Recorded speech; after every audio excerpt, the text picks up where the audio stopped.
Welcome back, my lovely people, to Afro Diaspora Marriages. Today, I'm here to talk about something very important, especially to the sisters who are dating or planning to date white men, or even those planning to get married to them. That those who are in a relationship or those who are already online dating some of them. So, this message goes to you. So, there are some things that you really have to put into consideration as you're dating these people. I'm not saying like you let your relationship because of the things I've talked about, but what I'm trying to tell you here is you have to be keen, you have to be careful because now things are changing a lot. Uh, Way back there were no people coming up like telling us this is what happens, this is what happens. And in most cases, like when you're dating a white man, most cases, most of the percentage of people, like they meet online, they meet on dating sites. A few of them meet like in person and then start dating like as they've met maybe in conferences, or maybe they're working together in an organization, things like that. But most of the people who date them, it's on dating sites. That means like you really don't know these people so much, and sometimes you might end up in really a serious relationship that might lead even up to marriage. Based on what we all think, we think, okay, when you marry in the other part of the world, maybe men are different. Maybe I'm going to receive something exclusive. But sometimes it's not like that, because for me, I've come to believe and realize that human beings are human beings, irrespective of where they are, be it in Asia or in America or in Europe. Human beings are human beings. There are those who are good, there are those who are not good. So it's just like men. It's just like that. You can meet a nice black guy who has everything, full package. As well, you can also meet a nice white guy who has everything, full package. And the other way around, you can meet one is bad who is black, and there are also bad guys who are white guys. So it is either way around. So back to the topic. For sisters who are dating, planning to marry, or who are searching, or who are on dating sites, these are tips for you. So there are things that you really have to put into consideration. Number one is find out, has this guy been to Africa before? In most cases, these people who have been so much to Africa, like I would say it's like if you were a farmer and you go like farming. There is what we call in agriculture virgin land. I'm not an agriculturalist, but I'm trying to give, like, to relate to this example. There is what we call virgin land. This is a land like you will find like yeah, it's very fertile, that you're most likely everything that you put there, it is most likely like to grow even without putting like fertilizers or whatever. But then there is that land which is not which has been so overused that you have to put fertilizers that the crops may grow well and things like that. So I'm relating this like these guys who have been coming to Africa.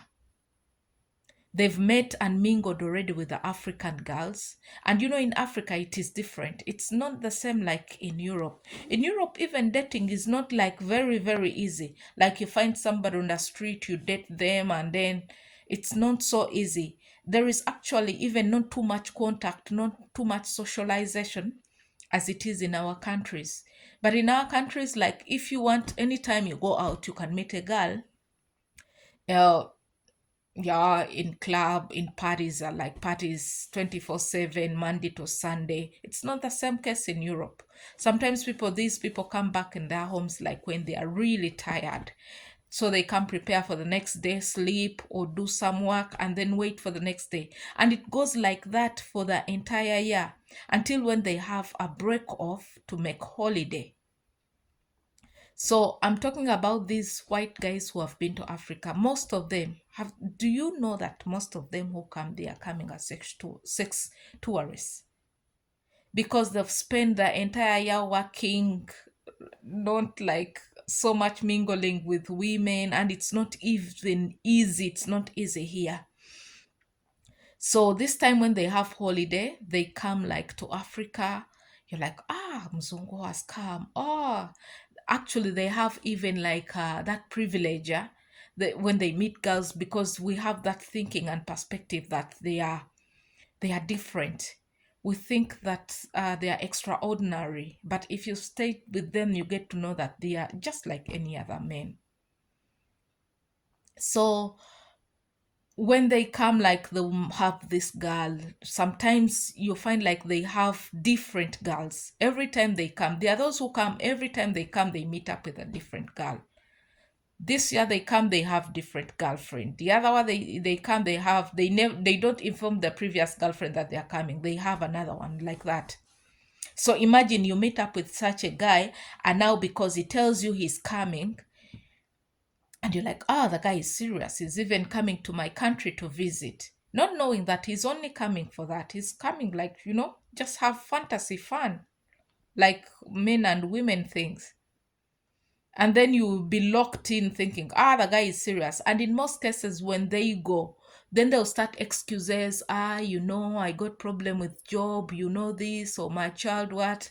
They'll give excuses until you'll not communicate anymore. But before they come, you are communicating, like they write you every day. They are checking on you because they know they have a target. If I come on holiday, there is someone I'm going to hook up with. There is someone that I'm really going to have, like, that that intimate part with. And they know the fact that they do it that way, they might not even spend a lot of you. So it will be like they've gotten it even for free. It's better than going and buying a prostitute. So be careful, sisters. This, what I'm talking about, is really true. It is happening. I have different friends, like I've gone through this, and even there are some others that I tell when they come to me and they ask, like I'll tell them, be very, very careful. And even like if you're to be intimate with them, be careful. Don't say like, okay, let me carry his baby, he will come back. There are people who have called me back to thank me and say, oh, thank you so much. If I had not shared this with you, maybe now I would be carrying this man's child and I would be a single mother. Because remember, being a single mother with a foreign man's child, it's not very, very easy. You know how people would look at you back home. It will be very, very hard. So they'll think you're okay, all is well, but when inwardly you're struggling, and sometimes you even fear to open up. So please, please, and please, fellow women, be very careful. Mostly if someone he has been to Africa, often when there are many cases, I know, many, that these guys come, they are like with these ladies, and then after the holiday, some of you, they will even take you on very expensive safaris, they will pay expensive hotels, and you'll be like, oh my god. But by the time they're on the plane and they go back to their countries, you never hear from them again. Maybe you'll talk for the first week, but afterwards they'll start giving excuses. I'm so busy with work, I have this and this, and then you'll never hear from them. I think there are people also who can come in my inbox and testify over this if you've gone through such a situation. So that is number one. Number two, be careful. Just try to find out a little bit of this person's health status.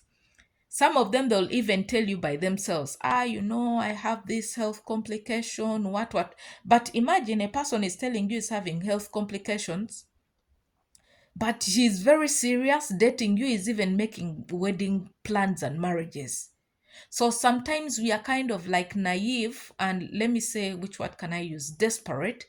You all miss out on these things, and you're like, he's going to come and marry me. Some you want maybe to relocate, so you're only looking at this perspective and you ignore something very important.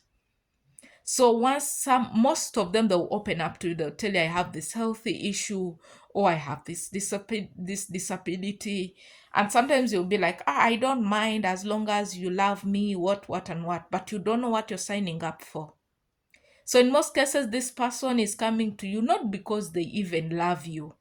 9, They are only coming because they need a caretaker, but they don't want to tell it to you directly. So by marrying you and being a wife, you'll automatically become a caretaker that you'll have to do it for free. And for him, he would have saved a lot of money because here it's very expensive. Or even sometimes people don't want to go in care homes. So to have that leverage of being home and somebody takes care of you at home full time, then say, let me go get an African woman. I also have testimonies of people who have gone through this, fellow Black women. So be very careful. Another thing is, if this guy has been in a marriage before, has he married before? Does he have children? I'm not saying that men who have children or men who have married before, they don't qualify or they don't even deserve like to be loved. No, that's not what I'm trying to mean. But I'm trying to say be very careful, because sometimes we are being used because we don't know. So you try to find out. Sometimes when you hear, I've had a wife and but we separated, you're like, you don't even take your time to find out. A little bit of details would be good. But you're like, as long as they are not together, now I'm the one who is there. But sometimes, why did the other person leave? Sometimes some have had even several women and they've left. So what makes you think that you, when you come, you're going to stay? What makes you think that you, if fellow white women have failed and they've gone and they've even had children? Because as a mother, it's hard. It's hard really to get out of a marriage when you have kids. It's hard. It's the hardest decision to make. But if a mother makes such a decision, now just get to know there was something so tough that she finally decided to do that, not only for her good or even for the good of the kids. So what makes you think that you, as even a foreign woman, you will be able to withstand whatever made the other ones go? So also be very keen onto that. So my dear friends, with those few tips, like if you're there and you've also been through such experiences, you can come in my inbox and share. You can come actually in in the comment section and share. Other people will be reading and then they'll get to know, oh, okay. Because the truth is, most people in the diaspora, they don't talk about these things, but this is the reality. This is the reality. And these days, I know rich guys from Europe who have money, who are working for big companies. Even some of them actually have wives and children, but they will not disclose that to you. So they write to you, you make plans, a holiday, he'll take you to a good hotel. You'll be like, you tell everyone in your family, I've got this guy, I've got a Mzungu guy. But when he returns, mostly they don't want like to cling on, yeah, because you'll find today they're in this country, next holiday they go to another country, and they keep doing the same thing. So that little money they spend on you is not like much money, it's just a penny. Because imagine if somebody comes and spends on you like 1,000 euros, 1,000 dollars, or like, in hotel eating what and what, you'll be like, a few gifts, because that's a lot of money in our countries, yeah. So it will do something big. So for them, they don't mind, because you're going to give them like maybe what they've not been getting for a year, and they'll have it for free. So my dear sisters, I'll stop the video here, but keep in mind four major things that I've talked about. If the guy is been married before, if he's having children, if this, I'm not saying like all of these, like you could say, these are red flags. No, no, no, no, no. Sometimes there are some who have some cases like this. They're married before, but you meet them, maybe it wasn't their fault that the marriages ended. Maybe sometimes it was the fault of the women. Sometimes if they have kids, that's also not a problem, because you yourself, sometimes you also come to these people when you also have kids. But only I'm saying, just be careful. Yeah. So I'll stop the video here, but just don't forget, take note of these points I've mentioned about, especially those guys who are always in Africa on holiday. You hear this year he was in Malawi, the other year he's in Nigeria, the other year he's in Ghana. My dear sisters, be very careful with such guys. Be very, very careful. So I'll end the video here. Until next time, bye bye. Stay tuned.